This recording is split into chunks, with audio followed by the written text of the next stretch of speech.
신개념 미디어 잡담쇼 미잡쇼. 예, 안녕하십니까, 유현재입니다. 미잡쇼 다시 돌아왔습니다. 박수. 예, 오늘 뭐 이거 대놓고 PPL 쇼 언어 감수성서 신지영 교수님의 신간 이렇게 해서 다시 한번 그래도 소개, 제 옆에 항상 지켜주시고 계신 변상욱 기자입니다. 안녕하십니까. 자, 그리고 저번 시간에 또 이어서 신지영 교수님 모셨습니다. 박수. 안녕하세요. 어서 오십시오. 네, 또 그리고 책과 관련된 이야기를 할 수 있는 기회를 주셔서 감사합니다. 그리고 또 스페셜 게스트 네, 안녕하세요. 최규희 목사입니다. 분의 독자세요. 열혈 독자. 그리고 저랑 틀리게 언어 감수성 수업을 또 한번 읽어서 또 내용을 또 얘기를 하려고 합니다. 지난 시간에 관계와 관련돼서 또 말씀을 해주시고 그래서 저도 많이 배우고 혼나고 좀 그랬습니다만은 그 마지막에 던진 화두가 한 번을 더 해야 되겠다라는 생각이 좀 들었습니다. 근데 그 화두가 1인 가구 막 이렇게 해서 저출산 고령화 그리고 또 혼자 사는 이런데 그런 말씀을 해주셨어요. 혼자 오래 사는 세상에 언어가 굉장히 필요하다. 그래서 저는 언뜻 떠올리기엔 그럼 뭐 노래방을 가서 뭐 이러는 건가?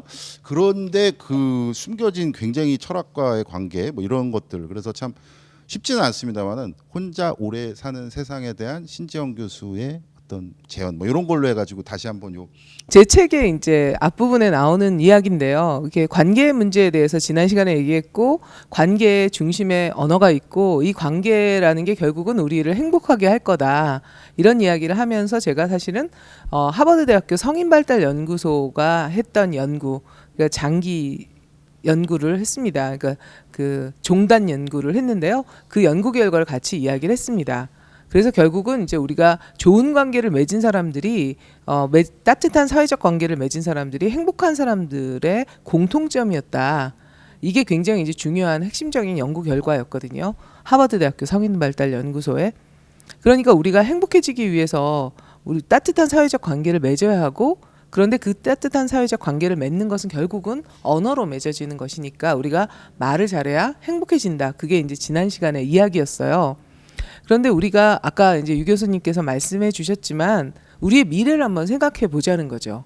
지금 저출생 고령화 사회를 이미 오래전에 진입을 했는데요.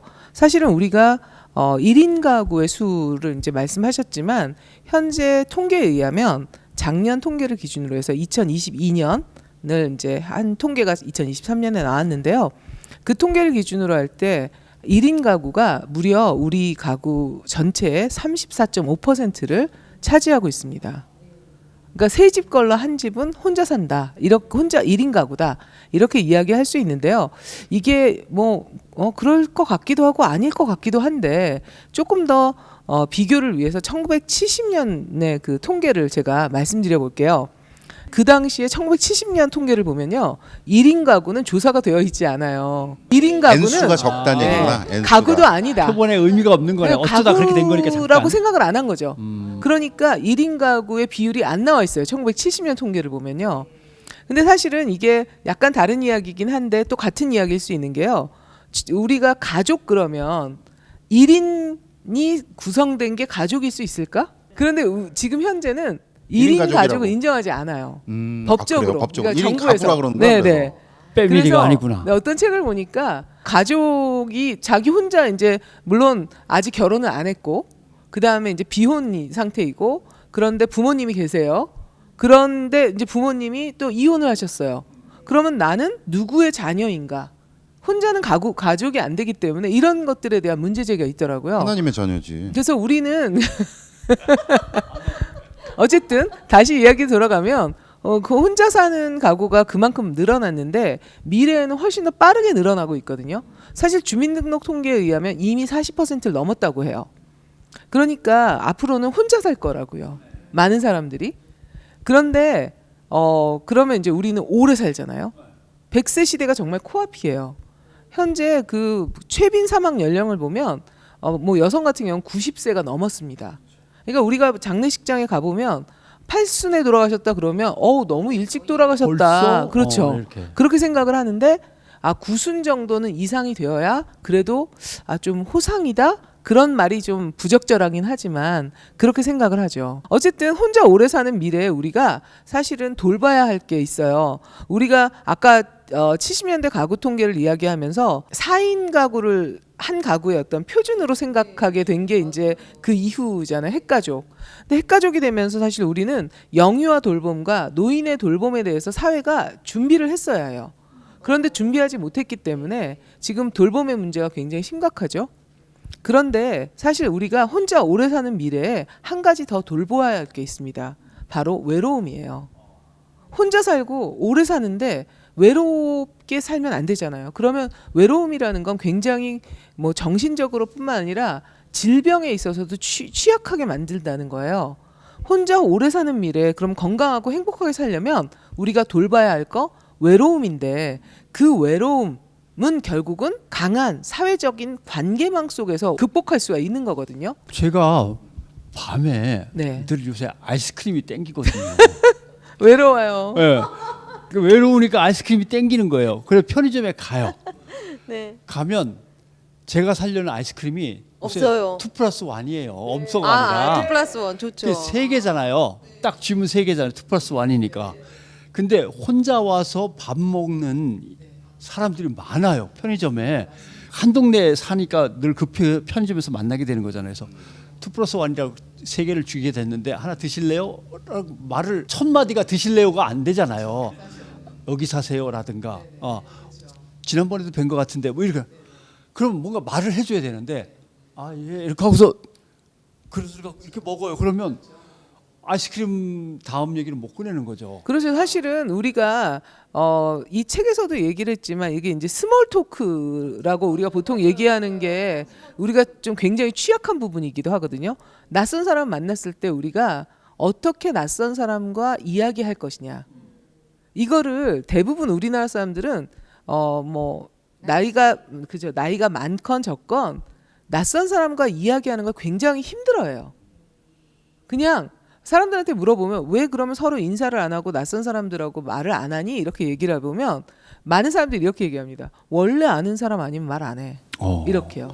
그 심지어는 계산하는 종업원에게 저 두 분은 지난번에도 왔던 것 같은데라고 하는데 말이 없어요.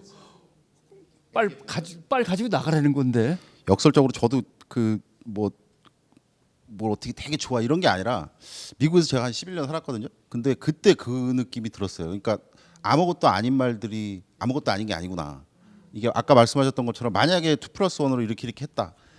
근데 만약에 그냥 그쪽 문화면 그러니까 우리나라 사람 제 그냥 생각엔 이제 뭐 우리가 혼자 사는 미래 이렇게 얘기하고 막 그랬는데 그 진짜 아무렇지도 않은 정말 뭐 의미도 없을 말이 그게 굉장히 큰 윤활유가 되는 그 얘기를 어디서 들었어요. 한국 사람들은 누구에게 말을 걸 때 기본적으로 그 사람이 나이가 몇 살인지 모르면 말을 못 건대.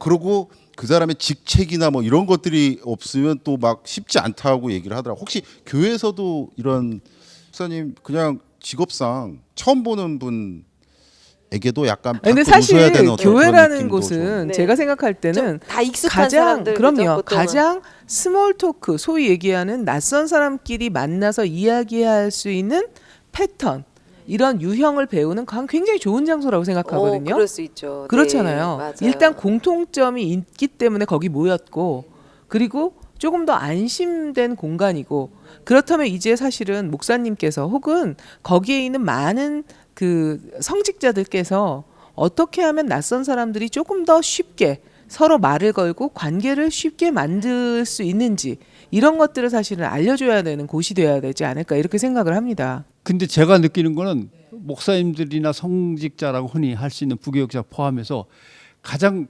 덜컥하고 걸리는 부분은 성경 구절이나 신학적인 용어가 너무 빨리 등장해. 스몰 토크를 한참 해서 해야 되는데. 이 사람이 어느 정도 알아들을 수 있는 정도인가를 생각하지 않으시고 네. 그것보다 항상 그냥, 앞질러서 네, 예. 급하군요. 예. 보통 교회는 이제 세신자부라고 그러니까 새로운 분들 오시면 이제 그분들을 케어하는 집중 케어하는 그룹들을 이렇게 세우곤 해요. 좀 어느 정도 규모가 되면 이제 새로운 분들이 계속 들어와서 잘 적응할 수 있게 이제 그런 것들을 하는데 이제 그것도 좀 본인의 성향이나 좀 잘 그런 방식을 배우거나 훈련되지 않으면 되게 어렵죠. 그래서 그런 것들을 잘 하고 있기는 한데 실은 또 어떤 면에서는 아까 말씀하신 것처럼 동질적인 그룹이 많이 모여 있다 보니까 실은 좀 더 포용적인 그렇게 하려면은 교회 전체가 그런 거에 대해서 계속 노력하고 의식을 해야 되는 거죠. 그러니까 반대로 아까 교수님 말씀하셨지만 많이 익숙하고 그다음에 공통의 목적 하에 모였다라는 거 전제하잖아요. 그래서 이게 제가 그 뭐랄까 주변에 이제 교회를 넘어가기가 쉽지 않은 분들 뭐 이렇게 얘기를 듣고 그러면 그 입구에 들어갔어요.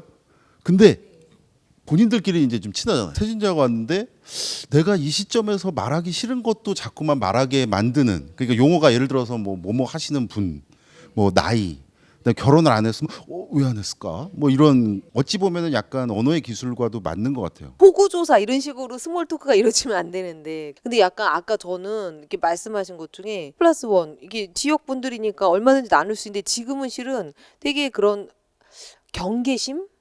아이스크림에 대한 아니요.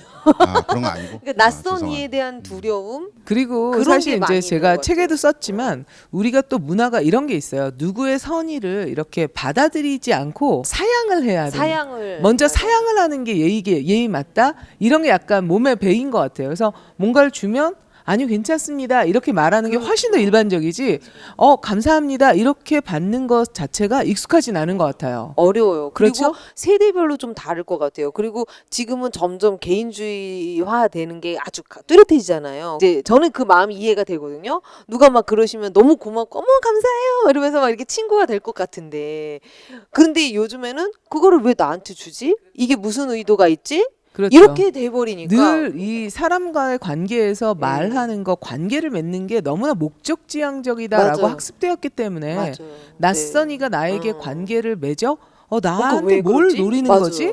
이렇게 생각하는 게 문제가 아닐까. 혼자 오래 살아야 되는데 네, 이런 맞습니다. 그 외로움에 네. 찌들어 있는데도 불구하고 또 갇혀 있는 이 그렇죠. 삶을 그러면 20년 30년 살아야 된다. 근데 중요한 건 우리가 혼자 오래 사는 미래에 우리가 또 한 가지 생각해야 될 게 친구라는 개념이거든요. 이제 여러 가지 이유가 있지만 언어 문화 때문에 친구 그러면 또래를 생각하거든요.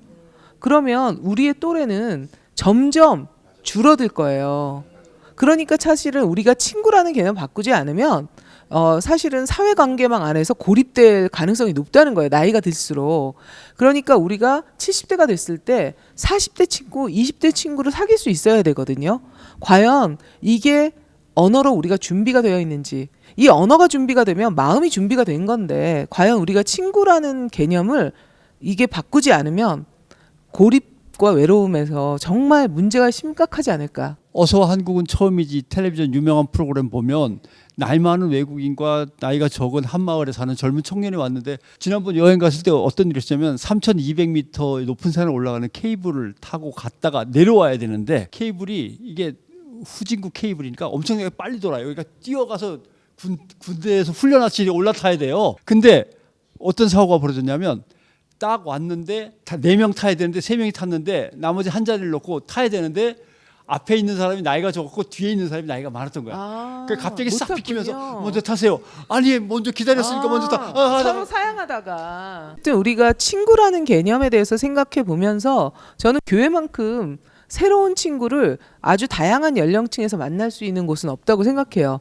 그러니까 혼자 오래 사는 미래에 언어적 준비를 교회가 좀 나서서 친구를 만드는데 조금 더 수평적인 언어를 구사하면서 도와주면 어떨까 이런 생각을 해봤습니다. 아무튼 수평적이면 되고 수평적인 것이 맞는데 굳이 서열을 따지려고 하는 문화가 남아 있어서 그게 언어로도. 제가 이제 예전에 다녔던 회사에서 존칭을 붙이지 말자 그래서 그냥 다 프로라고 했어요. 다 프로. 오, 김프로. 다 프로. 예, 김프로, 이프로. 그러니까 다 이렇게 불렀어요.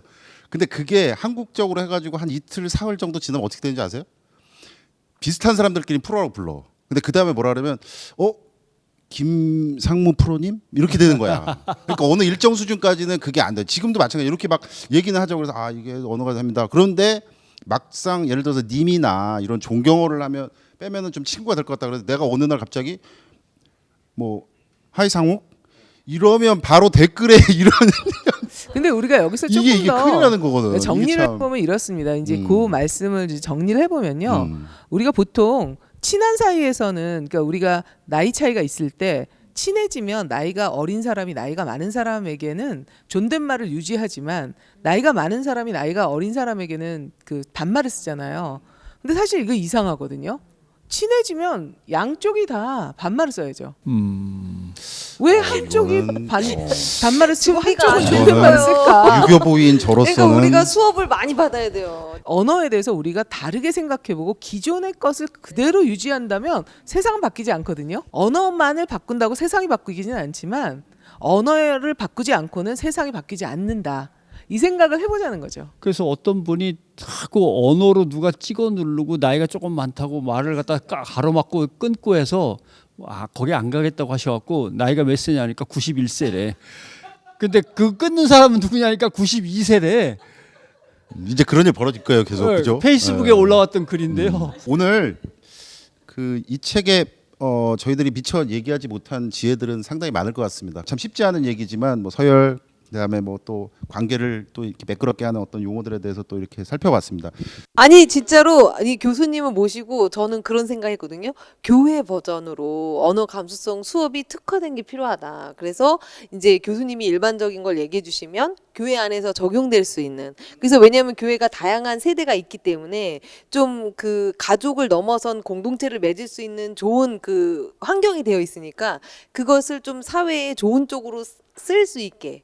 사실 하면 좋을 것 천주교 같아요. 쪽에서 네. 좀 요청이 있어가지고 안 한 되는데 10월, 11월 밀렸다. 정도에 이런 거를 좀 해보자 이런 이야기가 있어가지고 맞아. 저도 설레고 기다리고 교수님 아까 있습니다. 들어오기 전에 말씀하시더라고요. 요거 뒤에 이제 세 편이 더 나올 건데 첫 번째가 이제 교인을 위한 언어 감수성 수업, 두 번째가 불자를 위한 언어 감수성 수업, 세 번째는 뭐 맞죠? 오늘도 잡담 잘 즐겨주신 모든 분들께 또 감사드리면서 다음에 또 행복하게 또 뵙겠습니다. 고맙습니다. 안녕히 계십니다. 감사합니다. 감사합니다.